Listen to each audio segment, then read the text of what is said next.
किंतु परम भगवान उनसे बढ़कर नहीं है। ऐसे अनेक पुरुष हैं जो भगवान के गुणों से युक्त हैं, किंतु कृष्ण परम हैं, क्योंकि उनसे बढ़कर कोई नहीं है।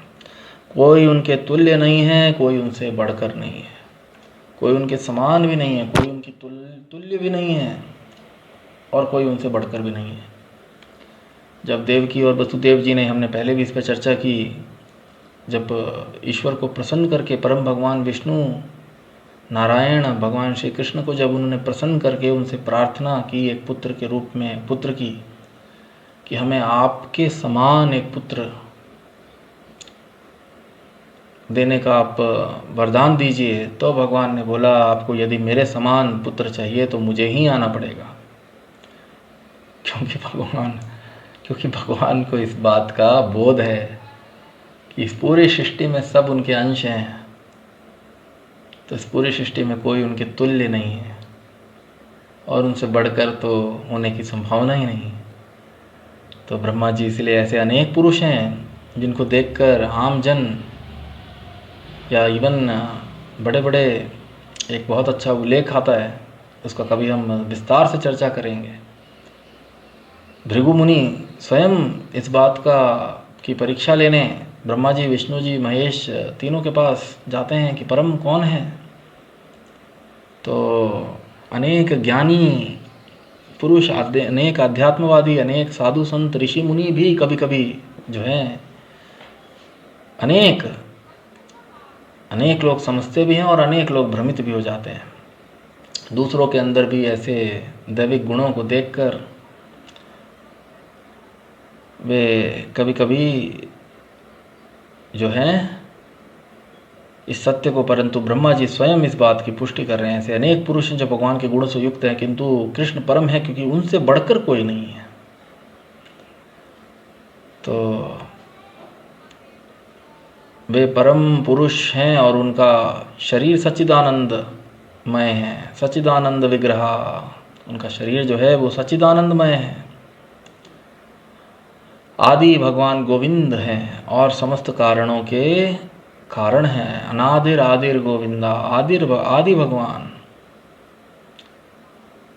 कोई व्यक्ति कह सकता है ब्रह्मा जी सबसे पहले, नहीं, ब्रह्मा जी से पहले भी, ब्रह्मा जी तो स्वयं विष्णु भगवान जी के गर्भ से, और उस ब्रह्मांड की उत्पत्ति होने के पहले भी जो है कारण उदक्षय विष्णु से ये भौतिक जगत, भौतिक ब्रह्मांडों की उत्पत्ति हो रही है। और उनसे पहले भी भगवान जो कृष्ण है वे अपने शाश्वत धाम में सदैव विराजमान हैं, गोलोक धाम में। तो बहुत सुंदर जो है व्याख्यान स्वामी श्रील प्रभुपाद जी और भगवान परम भगवद गीता के इस श्लोक के प्रथम शब्द पे, क्योंकि भगवद गीता पढ़ने से पूर्व कृष्ण भगवान की स्थिति प्रत्येक व्यक्ति के मन के अंदर जो है वह साफ होनी चाहिए, ताकि व्यक्ति उनके उपदेशों को, साधारण व्यक्ति द्वारा बोले गए उपदेश ना समझकर, व्यक्ति उनको यह भली भांति इस प्रकार इस बात का बोध होकर, इस बात की समझ होकर कि यह जो उपदेश दिए गए हैं ये किसी साधारण व्यक्ति द्वारा नहीं, परम भगवान श्री कृष्ण जो परम ज्ञाता हैं, परम ज्ञानी। तो बहुत सुंदर श्लोक ब्रह्म संहिता से। और अगले अनुच्छेद के अंदर स्वामी श्रील प्रभुपाद जी कह रहे हैं, भागवत में भी भगवान के नाना अवतारों की सूची है। श्रीमद् भागवतम ग्रंथ, भागवत पुराण व अन्य पुराणों के अंदर जो है भगवान के नाना अवतारों की सूची है, किंतु कृष्ण को आदि भगवान बताया गया है, जिनके अनेक अवतार तथा ईश्वर विस्तार करते हैं। किंतु कृष्ण को आदि भगवान बताया गया है, जिनसे अनेक अवतार तथा ईश्वर विस्तार करते हैं, जिनसे अनेक अवतार तथा ईश्वर विस्तार करते हैं। तो श्रीमद् भागवतम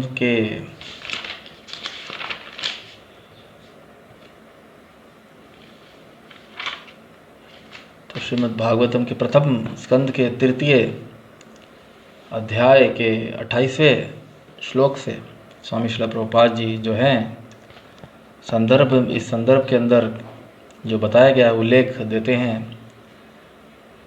एते चांशा, ये जो श्लोक है श्रीमद् भागवतम के प्रथम अध्याय के प्रथम स्कंद के तृतीय अध्याय से लिया हुआ। एते चांशा कलापुंसा कृष्णस्तु भगवान स्वयं इंद्रारी व्याकुलम लोकम मृदयंती युगे युगे। तो यहाँ पर वर्णित सारे अवतारों की सूचियाँ या तो भगवान की अंश कलाओं अथवा पूर्ण कलाओं की हैं, किंतु कृष्ण तो स्वयं भगवान हैं। एते चांशा एते चांश कला पुंसः, या तो वे कला, यहाँ पर वर्णित सारे अवतारों की सूचियाँ, तो अनेक अवतार जो हैं श्रीमद् भागवतम व अन्य पुराणों के अंदर वर्णित करने के बाद, श्रीमद् भागवतम में यह सारे अनेक अवतारों को वर्णित करने के बाद बोला गया है, यहाँ जितने भी नाना प्रकार के जो अवतार, भगवान के अवतार वर्णित हैं, वे या तो भगवान की अंश कलाओं अथवा पूर्ण कलाओं के हैं, परंतु भगवान कृष्ण तो स्वयं, जो कृष्ण जो हैं वे तो एते चांश कला पुंसा कृष्णस्तु भगवान स्वयं, जो कृष्ण हैं वे स्वयं भगवान हैं, वे अवतारी हैं। उन्हीं से समस्त अवतार जो हैं वे आगे अवतरित होते हैं, और ईश्वर इनके माध्यम से, जिनके अनेक अवतार, जिनके माध्यम से भगवान ईश्वर जो हैं अनेक अवतार व विस्तार करते हैं। तो यहाँ पर एते चाम शकला, भागवत में भगवान के नाना अवतारों की सूची है, किंतु कृष्ण को आदि भगवान बताया गया है, जिनके अनेक अवतार तथा ईश्वर विस्तार करते हैं। एते चाम शकला पुंसः कृष्णस्तु भगवान स्वयं इंद्रारी व्याकुलम लोकम मृदयंती युगे युगे। जब धरती के ऊपर इंद्र भगवान या देवताओं के दुश्मन असुरगण जो हैं शांति को भंग कर देते हैं, व्याकुलम लोकम, और लोक के जो है समस्त जीव जो है व्याकुल हो उठते हैं, तब ऐसे अवस्था के अंदर भगवान परित्राणाय साधूनां विनाशाय च दुष्कृताम्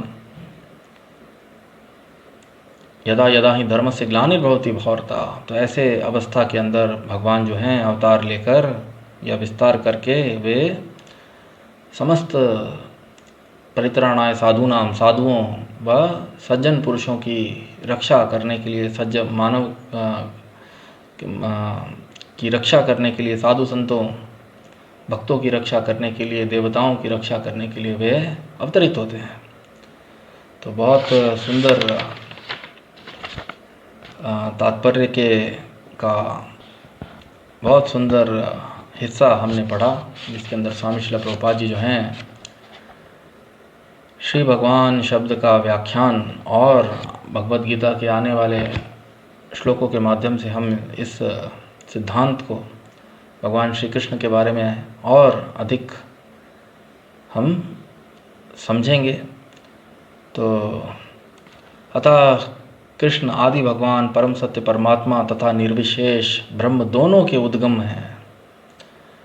तो ब्रह्म परमात्मा जो हैं वे दोनों ही जो हैं परम भगवान श्री कृष्ण से ही जो है आते हैं, और भगवान जो हैं वे दोनों के उद्गम हैं। अतः कृष्ण आदि भगवान परम सत्य परमात्मा तथा निर्विशेष ब्रह्म दोनों के उद्गम हैं। तो परम सत्य को तीन अवस्थाओं में, ब्रह्म, परमात्मा और भगवान अवस्थाओं में समझा जाता है, परंतु जो ब्रह्म और परमात्मा जो हैं वे परम भगवान के जो शाश्वत स्वरूप रूप श्री कृष्ण से ही दोनों का उद्गम हुआ है, दोनों प्रकट हुए हैं। जैसे कि सूर्य के अंदर जो सूर्य के अंदर जो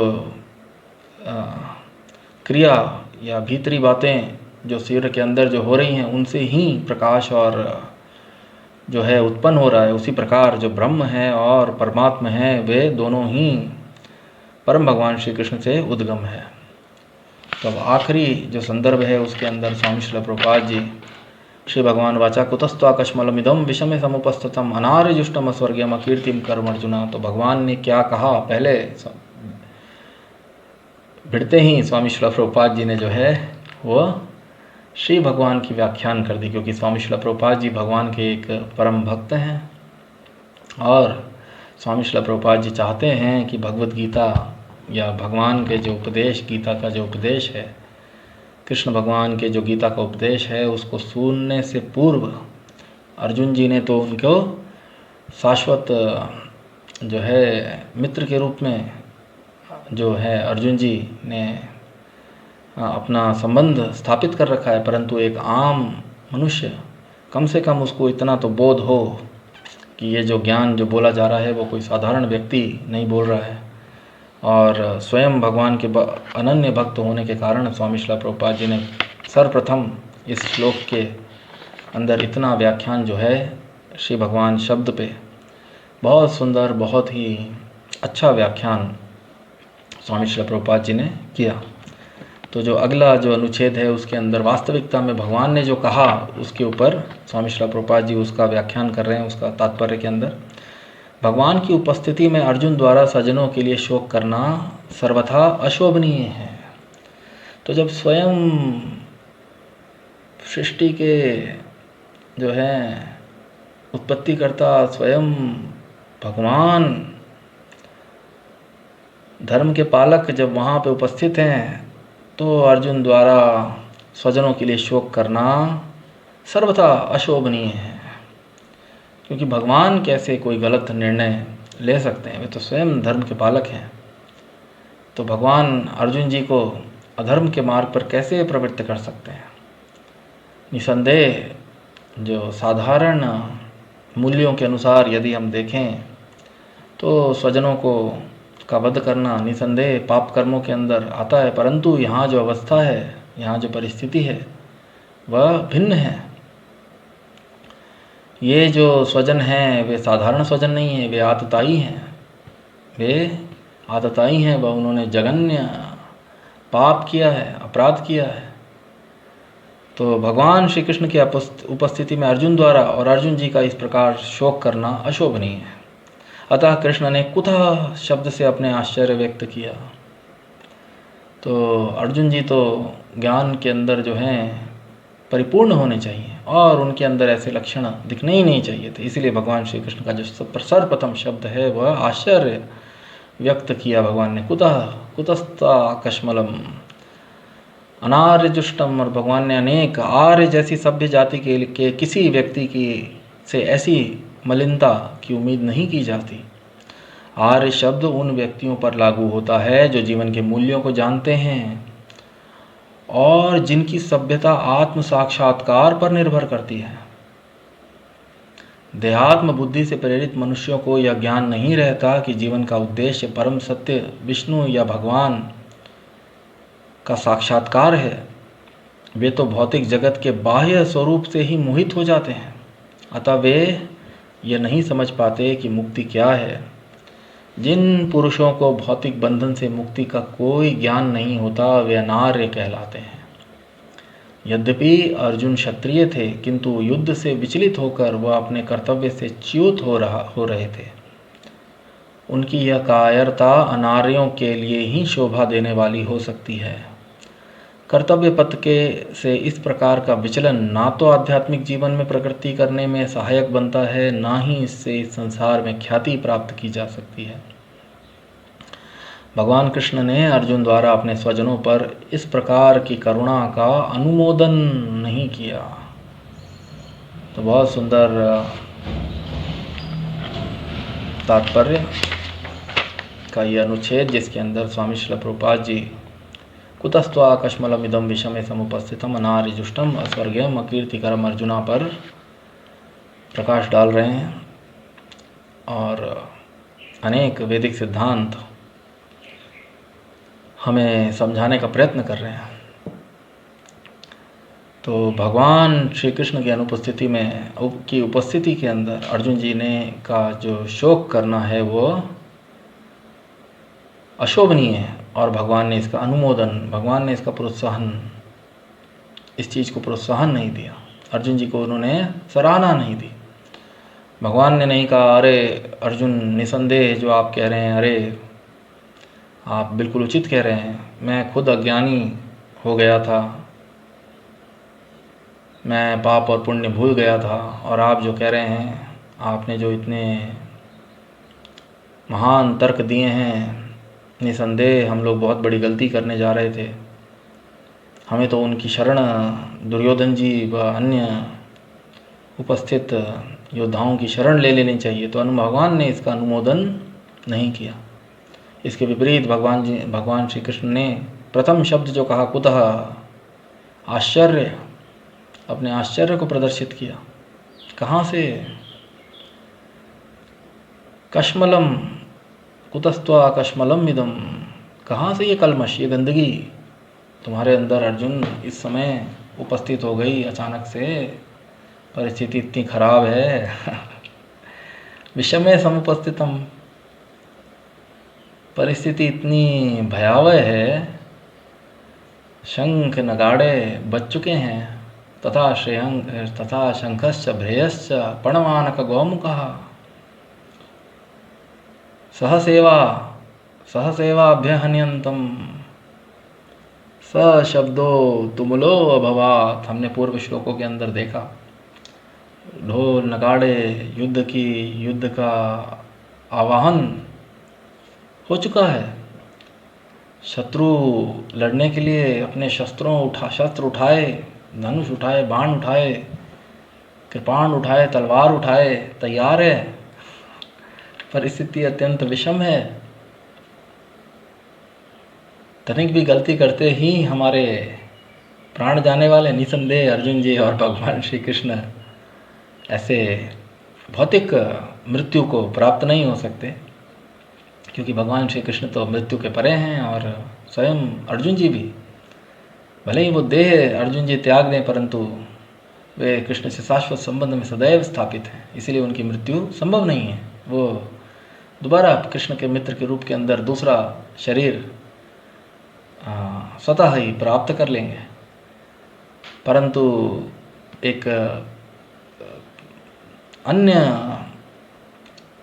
जीवों को समझाने के लिए जो है, तो भगवान श्री कृष्ण बोल रहे हैं ऐसी विषम परिस्थिति के अंदर, तो हम लोग भी विषम परिस्थिति के अंदर अपने मानसिक संतुलनों को खो देते हैं। तो भगवान जी अर्जुन जी को बोल रहे हैं ऐसी विषम परिस्थिति में जहाँ शत्रु मरने मारने के लिए तैयार है, और आर्य अनार्य, स्वामी श्रील प्रभुपाद जी ने वर्णन किया, आर्य जाति, आर्य सभ्यता जो थी वह साधारण सभ्यता नहीं थी। मनुष्यों के अंदर भी बहुत उच्च क्षत्रिय जो लोग जीवन के मूल्यों को समझते हैं। पूर्व श्लोक के अंदर स्वामी श्रील प्रभुपाद जी ने जैसा वर्णन किया, जो लोग केवल देहात्म बुद्धि व केवल देह और शरीर और इंद्रियों की तृप्ति के लिए जीवन व्यापन करते हैं, वे लोग शूद्र कहलाते हैं। और उससे बढ़कर जो जीव जो होते हैं, जो आत्म और परमात्मा का ज्ञान रखते हैं, वे लोग अन्य श्रेणियों में, ब्राह्मण, क्षत्रिय, वैश्य श्रेणियों में आते हैं। और सभ्यता, अनेक सभ्यताओं में से जो आर्य सभ्यता जो थी वह कोई साधारण सभ्यता, एरियन जिनको कहा जाता है, वे उनकी सभ्यता आत्म से साक्षात्कार पर निर्भर करती थी। उनकी सभ्यता जो आर्य हुआ करते थे। अर्जुन जी का जो संबोधन महाभारत में आर्यपुत्र समस्त पांडवों का, तो जो आर्यन हुआ करते थे, वे आत्म साक्षात्कार और जीवन के उच्च मूल्यों का ज्ञान रखते थे। वह जीवन का व्यापन इस प्रकार करते थे कि वे आने वाले जन्मों में उच्च लोकों को अथवा मोक्ष को अथवा भगवान के परम धाम को, भगवान को या स्वयं भगवान को वो प्राप्त कर सकें। वे अपने जीवन का व्यापन आर्य, और यद्यपि अर्जुन जी जो थे वे आर्य सभ्यता के अंदर और एक बहुत ही उच्च कुल के अंदर और अर्जुन जी जो क्षत्रिय वर्ण को प्राप्त थे, तो उनसे ऐसा युद्ध में विचलित होकर अपने कर्तव्य से च्युत, उनसे जो वे विमुख हो रहे थे, ऐसे ही उनसे आशा नहीं थी। उनसे यह कायरता उनकी यह कायरता अनार्यों के लिए ही शोभा देने वाली हो सकती है। इसलिए श्री कृष्ण भगवान जी ने जो शब्दों का प्रयोग किया, अनार्य जुष्टम, ऐसी प्रवृत्ति या ऐसा तो अनार्य लोग करते हैं, जैसा अर्जुन तुम करने की बात कर रहे हो, बिना शस्त्र उठाए और आतताइयों व अधर्मियों के हाथ मरकर, वो अधर्मियों से बिना प्रतिकार किए, बिना शस्त्र उठाए, आतताइयों से, दुर्योधन जी हैं वे अधर्मी हैं, दुर्योधन जी व उनके पक्ष के समस्त, एक स्त्री के साथ भरी सभा के अंदर ऐसा घोर अपमान करने का प्रयत्न, धोखे से धर्म की राह पर चलते युधिष्ठिर महाराज, जो धर्मराज, स्वयं धर्मराज से जिनका संबोधन इस पूरी सृष्टि में उनके प्रति बैर रखकर, उनको धोखे से उनका राज्य छीन व उनकी भार्या का इतना घोर अपमान करने वाले दुर्योधन व उनके भ्राता दुशासन व उनको प्रसन्न करने के लिए आए हुए अपने शौर्य, अपने बल पर अत्यंत घमंड करने वाले जो उपस्थित अधर्मियों के हाथों निहत्थे मारे जाने में यदि अर्जुन जी अपना कल्याण समझ रहे हैं, तो ये तो अनार्य जो लोग, जो जीवन के मूल्यों को नहीं जानते हैं, और ऐसा करने से भगवान श्री कृष्ण जो हैं वो बोल रहे हैं अस्वर्गयम अकीर्ति अनार्य जुष्टम, ऐसी प्रवृत्ति तो अनार्यों में देखी जाती है, और ऐसा करने से कोई व्यक्ति जो है अस्वर्गयम। हे अर्जुन, यदि आपको ऐसा लगता है युद्ध में ऐसे मरकर आप वीरगति को प्राप्त नहीं, आप वीरगति को नहीं, आप उच्च लोकों को, स्वर्ग लोकों या अन्य उच्च लोकों को प्राप्त नहीं होने वाले। ऐसा करने से क्षत्रिय होकर, क्षत्रिय धर्म का निर्वाह ना करते हुए, अधर्मियों के द्वारा अधर्मियों को प्रेम दिखाकर, अधर्मी पापियों को प्रेम दिखाकर और उनके हाथों मरने से आप उच्च लोकों को प्राप्त नहीं होंगे। श्री कृष्ण भगवान इस बात को की व्याख्यान प्रथम श्लोक के अंदर कुतस्त्वा बहुत ही आश्चर्य के साथ भगवान जो हैं प्रश्न कर रहे हैं, कुतस्त्वा कश्मलम इदम विषमे समुपस्थितम, इस विषम परिस्थिति में तुम्हारे में कहाँ से आ गए हे अर्जुन ऐसे कल्मश, ऐसी मलिनता, ऐसी अज्ञानता, तुमने इतनी अज्ञानता भरी बात कैसे कह दी। इतने ज्ञानी क्षत्रिय, इतने उच्च कुल के अंदर, इतनी उच्च सभ्यता, आर्य सभ्यता में जन्म लेकर, इससे तुम्हें उच्च लोकों या स्वर्ग की प्राप्ति तो दूर की बात, अकीर्ति, इससे तुम्हें क्या प्राप्त होने वाला है, केवल अकीर्ति, अपयश, यश भी नहीं। इस प्रकार का विचलन ना तो आध्यात्मिक जीवन में प्रगति करने में सहायक बनता है, ना ही इससे इस संसार में ख्याति प्राप्त की जाती है। तो आप जैसा आचरण बता रहे हैं, भगवान श्री कृष्ण अर्जुन जी को बोल रहे हैं, आप जैसा आचरण बता रहे हैं, या आप जो युद्ध ना करने का जो निर्णय ले रहे हैं, और दुराचारियों और दुष्टों, अधमियों, पापियों को स्वजन शारीरिक संबंधों को अत्यधिक महत्व देते हुए आत्म की प्रगति पर ध्यान ना देते हुए यदि आप उनके हाथों